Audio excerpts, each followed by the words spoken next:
রহমানের বান্দাদের 12 নম্বর বৈশিষ্ট্য, ওয়াল্লাযীনা ইয়াকুলুনা রাব্বানা হাব লানা মিন আযওয়াজিনা ওয়া যুররিয়াতিনা কুররাতা আ'ইনি ওয়াজআলনা লিল মুত্তাকিনা ইমামা।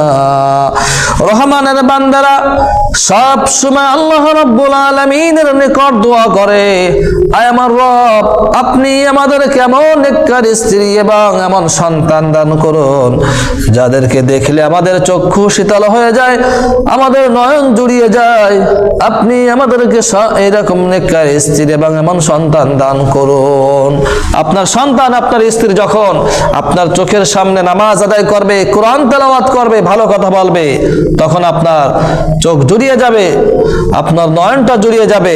এজন্য সব সময় আল্লাহ রাব্বুল আলামিনের নিকট এই দোয়া করতে হবে নেককার স্ত্রী এবং সন্তানের জন্য।